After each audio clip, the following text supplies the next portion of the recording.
शिव भक्तों के लिए पूरे वर्ल्ड में ऐसे शिव मंदिर हैं जिनके बारे में कहा जाता है कि वहां एक बार शिव के दर्शन करने से तमाम इच्छाएं पूरी हो जाती हैं।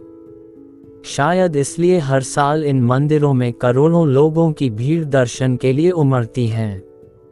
शिव दुर्गा मंदिर, मंगल महादेव बिरला कानन, प्राचीन शिव मंदिर, नीलकंठ महादेव मंदिर और भी कई ऐसे शिव मंदिर हैं जहां हर साल दर्शन करने के करोड़ों भक्तों की भीड़ उमड़ती हैं।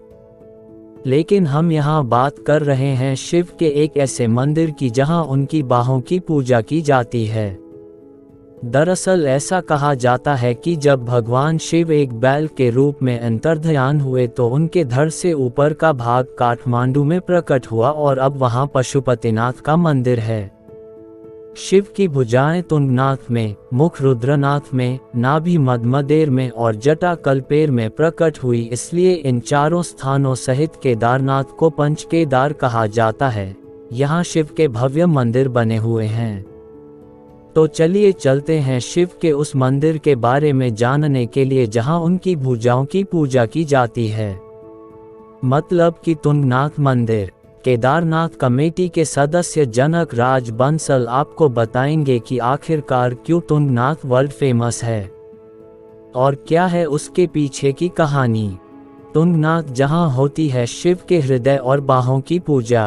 उत्तराखंड में स्थित तुंगनाथ मंदिर में भगवान शिव के हृदय और बाहों की पूजा होती है। ये केदारनाथ और बद्रीनाथ के करीब करीब बीच में है।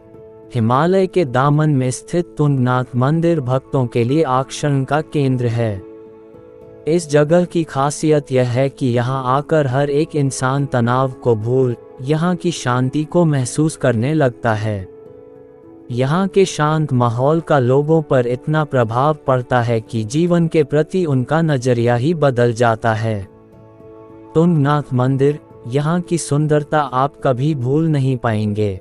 तुंगनाथ मंदिर अपने धार्मिक महत्व के साथ साथ अपनी प्राकृतिक सुंदरता के लिए भी फेमस है। यहाँ पहुँचने के दौरान प्रकृति का सानिध्य अलग ही एहसास कराता है। यहाँ की यात्रा कुछ दुर्गम जरूर लगती है, परंतु इसका अनुभव पर्यटकों को रोमांचित कर देता है। यहाँ रास्ते में गणेश जी का एक छोटा सा मंदिर भी पड़ता है। ऐसा माना जाता है कि उनके आशीर्वाद से आगे की यात्रा बिना किसी विघ्न के पूरी होती है। ठंडी और ताज़ा हवाएं भक्तों को थकावट का एहसास नहीं होने देती हैं। तुंगनाथ पहुंचते ही चारों ओर तरह तरह के रंग बिरंगे फूलों के दर्शन कर सारी थकावट ही दूर हो जाती है। इसके अलावा यहाँ पक्षियों की चहचहाहट और झरने का सीन आपको कुछ ही सेकेंड में अपनी ओर आकर्षित कर लेगा। तुंगनाथ मंदिर की ये है खासियत। इस मंदिर से जुड़ी कई कहानियाँ और मान्यताएं प्रसिद्ध हैं। ऐसा कहते हैं कि यहाँ पर भगवान शिव के हृदय और बाहों की पूजा होती है। यहाँ आपको बता दें कि समुद्र तल से इस मंदिर की ऊंचाई 12,000 फुट से ज़्यादा है। इसी कारण इस मंदिर के आसपास के पहाड़ों पर बर्फ जमी रहती है। अन्य 4 धामों की तुलना में यहाँ पर शिव भक्तों की भीड़ कुछ कम होती है। इसके बावजूद फिर भी हजारों की संख्या में हर वर्ष भक्तों का यहाँ तांता लगा रहता है। ये है तुंगनाथ मंदिर के पीछे की कहानी। इस मंदिर के बारे में पौराणिक कथा प्रचलित हैं। ऐसा कहा जाता है कि महाभारत के युद्ध में विजयी होने पर पांडवों पर अपने भाइयों की हत्या का आरोप लगा। ऐसे में पांडव भ्रातृहत्या पाप से मुक्ति पाना चाहते थे।